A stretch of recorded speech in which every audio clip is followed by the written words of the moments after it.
I still remember that moment in mid-October of 2011 when I closed the door of my father's condominium for the very last time. Dad had died 3 weeks prior.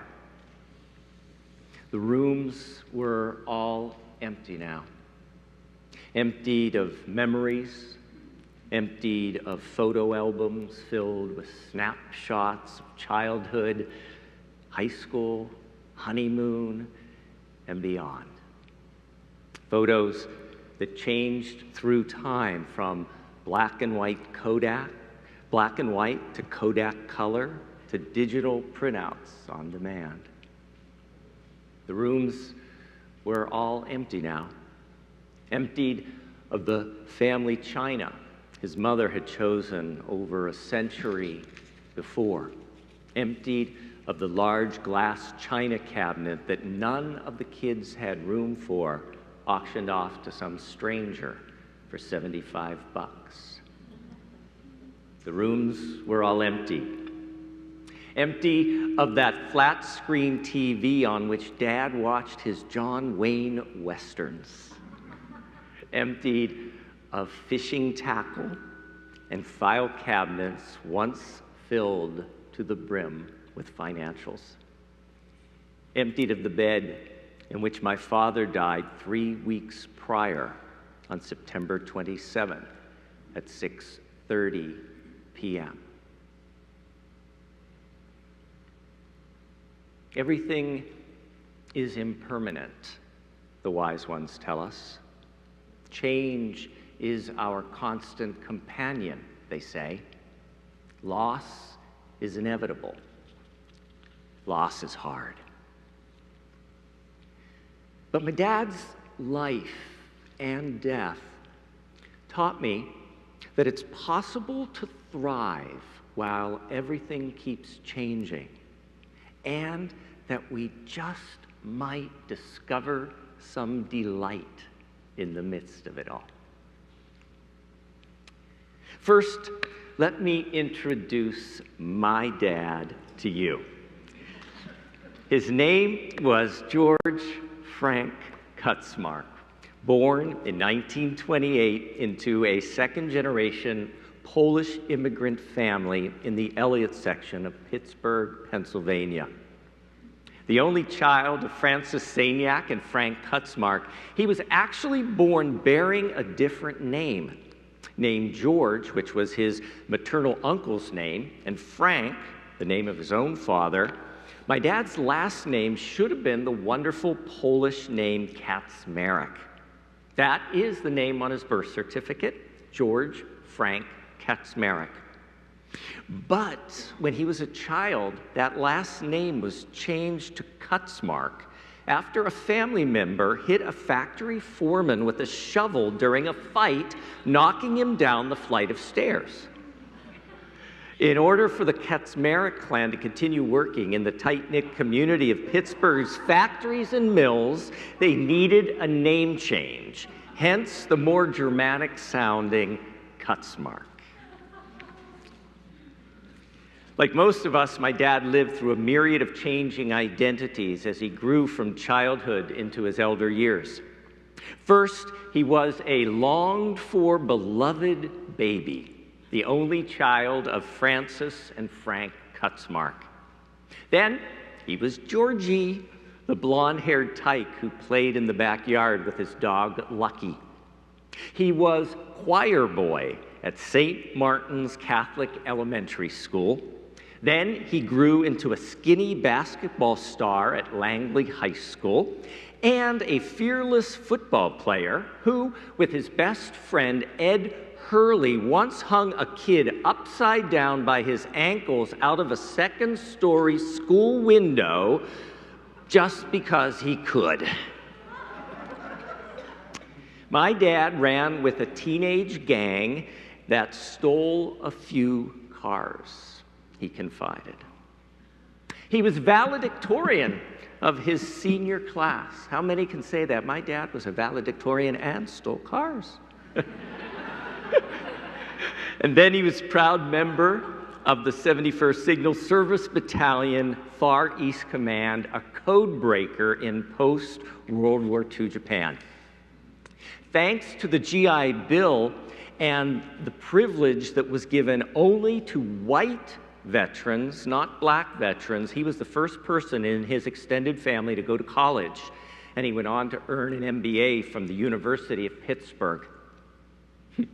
He was fiancé to Mary Joanne Jacobs, a sparkling young beauty from the better side of town.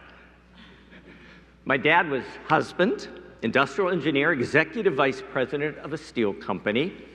My dad was father. He was failed fisherman. I always caught more fish than he did. He was a Pittsburgh Steelers fan and an international traveler whose adventures included Anchorage, Vienna, Berlin, and a year before he died, his ancestral towns of Wilczyn and Poznan in Poland.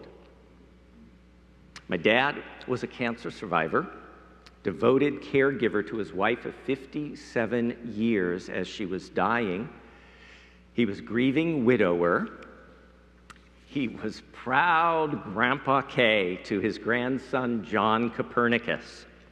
And delightfully and unexpectedly, he was special friend to a wonderful woman named Dottie Dart.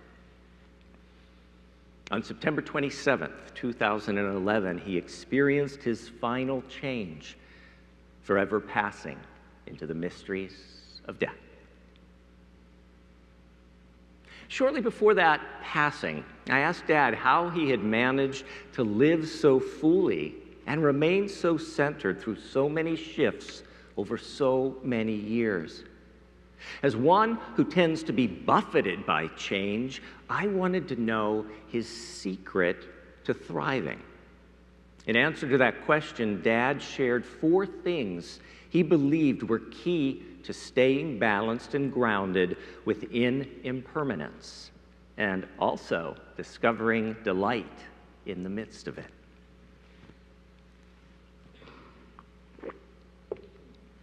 First, he said, we must understand where we come from. Could you say that with me, please? We must understand where we come from. My dad said, you can't keep your center, you can't hope to hold your balance if you don't understand your roots. Who we are and the choices we make grow out of where we come from. We need to understand how our past has shaped the way we approach the present. With self-awareness, we then face the changing future with firmer footing. Take my dad, for instance. He was a product of his time, part of the tail end of the greatest generation. Made it by 1 year. He was born on July 1st, 1928. His self-perception and worldview were shaped first by the Great Depression that shook the nation a year after he was born, and then by World War II. He was 13 years old when the attack on Pearl Harbor brought the U.S. into the war. But it goes deeper than that. Dad was born poor into a barely educated family. My dad's father had only a 6th grade education. He was thrown out onto the street by his stepmother after his own father died. My dad's dad, my grandpa Frank, lived as a kid for months in abandoned buildings and railroad cars. Later, my dad grew up watching his father, a World War I veteran, doing backbreaking work at the McKinney Hinge plant in Pittsburgh. Dad saw hard-working and often hard-drinking relatives struggling to survive. He came of age steeped in the scarcity of those times, seasoned by the combative quality of a world at war. The West End of Pittsburgh, where he grew up, also had a toughness and a roughness about it in its people and in its living. Pittsburgh herself, with the skies clouded by the smoke of her factories and mills, was a gritty steel town. Tough struggle was a fact of life for my dad and for his family. Because of this, his father pushed him, and I mean pushed him hard. Get educated, lift yourself up, be a financial and professional success. All of these factors, combined with white privilege, formed in my dad a worldview that made him strong, steely, driving, purposeful, often demanding, hard, frequently harsh, conservative, competitive, racist, quick to assess, swift to judge, not reluctant to voice his opinion, and with his two sons, not averse to using the flat of his hand or the force of his fist to make a point. But his early years also shaped him into a man who was generous, kind, ready to sacrifice for others, fun-loving, good, intelligent, astute, politically aware, principled, practical, a member of Mensa, a leader, listener, lifelong learner, and someone who was loyal to friends, dedicated to family, and truly devoted to his children. My dad believed that in order to thrive amidst a changing world, we need to know why we came to be who we are today and how that helps us and hinders us as we move toward the future. But even as we come to understand the impact of our past, we need to be strongly rooted in the present. My dad believed that family provided that essential foundation. My dad believed family is the second key to thriving during change. Could you say that with me, please? Family is the second key to thriving during change. Dad grew up living in the same household as his grandmother, Catherine, who spoke only Polish, amidst great-grandparents, aunts and uncles, and cousins who were all connected. It was a time when families stayed together in the same neighborhood, ate the same sauerkraut, stuffed cabbage, and pierogies, and although they didn't necessarily like each other a lot of the time, they looked out for each other all of the time. This family focus remained as my dad raised his own family. Even if Dad didn't see eye to eye with them, they were all family, and it was important to be together as long as everyone was safe while doing so. This commitment to family was amplified in his relationship with his kids. Although outspokenly proud of all three of us, not one of us is the child he expected or might have chosen. All of us took some getting used to for him, each in our own way. I'm the blonde one, by the way. But although he could sometimes be fierce in his expectations of us, he was equally fierce in his support of us. When my older brother went through a life-threatening time, Dad was there picking up the pieces, always doing whatever was needed to keep him alive. When any of us was short of cash, Dad would be there to help. Plentiful, too, were the phone calls filled with advice, some of it wanted, and answers to any number of our questions. But the greatest example of what family meant to Dad was seen in his unfailing care of my mom in her final years.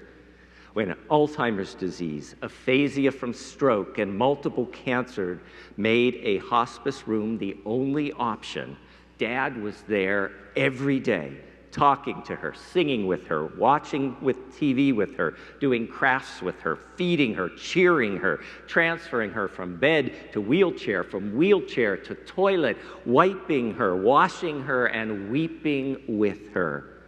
Watching him, I witnessed what devotion really means. I will forever respect Dad for how he treated Mom and how he taught love, true love, through example. He proved that some of us can thrive when we remain rooted in the good and the struggle that family brings. But my dad also believed we must be careful not to root ourselves so strongly that we lose our ability to change. Could we say that together, please? We must be careful not to root ourselves so strongly that we lose our ability to change. That's the third thing that my dad came to believe. He realized that he needed to cultivate his capacity to change. When I was younger, Dad was like a strong, unmovable marble monolith. But as he aged, his ever-present practicality helped him realize that he had to find peace in his life, and the only way was to sometimes let go of what he wanted things to be. He learned to soften his expectations, allowing himself to reshape his thinking. He realized that there were great things found here as they are, with people as they are. He could be more fully in his skin if he allowed others to be in theirs. His expectations of his children relaxed. His relationship with friends took on a quality of acceptance. His social and religious views began to broaden. His political perspective began shifting a wee bit more towards compassion. Dad even claimed he was seriously thinking about voting for Barack Obama in the upcoming 2012 election. I have to admit, I wish he had lived longer just so I could have witnessed him voting for a black Democrat. Dad also believed that good luck or bad luck does not always have to determine the extent to which we embrace our life. This, according to Dad, is the fourth and final key to thriving when everything else keeps changing. Savor the gift of life no matter what it looks like. Could you say that with me? Savor the gift of life no matter what it looks like. Dad believed that no matter what the condition or situation, we could find a way to fully live the life we have been given, no matter how compromised it might be. After my mom died in 2008, he could have rolled over and died as well. It never crossed his mind. At the still young age of 80, he packed up his home and moved into a vibrant senior living community. Soon, he was serving on committees, arguing with the management about how they should negotiate with the electric company for better utility rates, and advising the director of food and beverages as to which vendors he should use for the best bargains.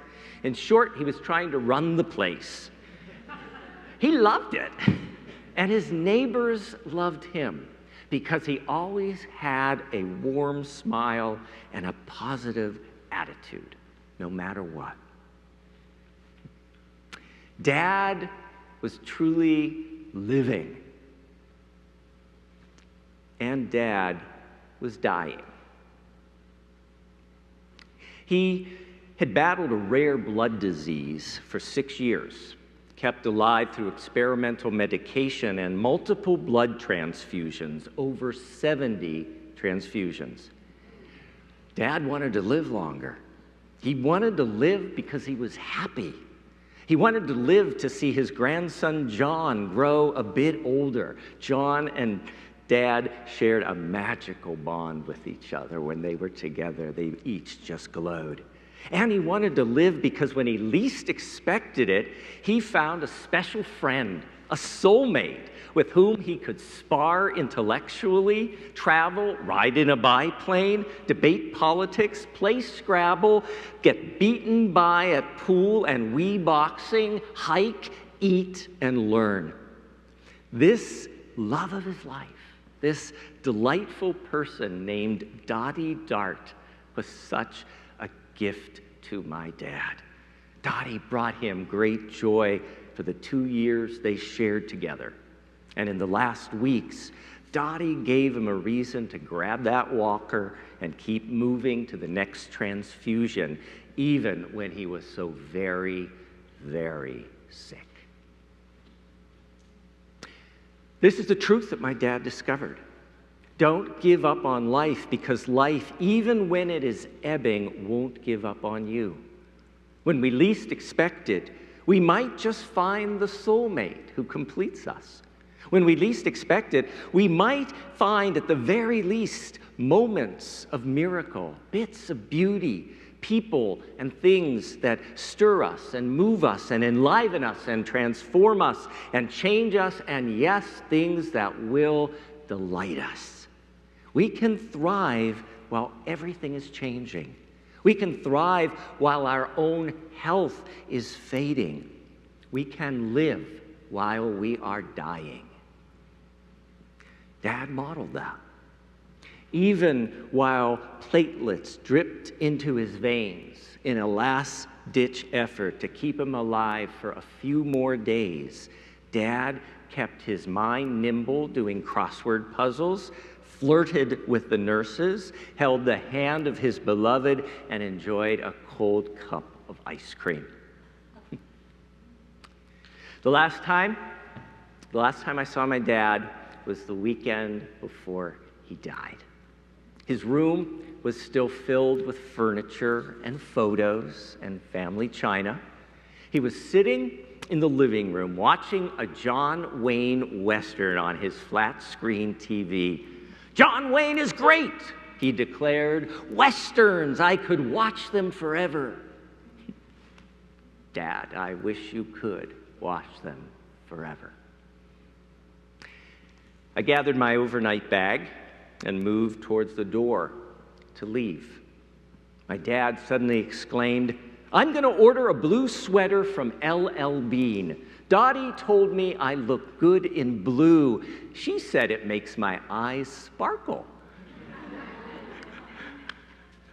Death may have been waiting for Dad, but Dad was full of life. George Frank Kutzmark was thriving while everything was changing. And he was discovering delight in the midst of it all. May it be so. Blessed be. Amen.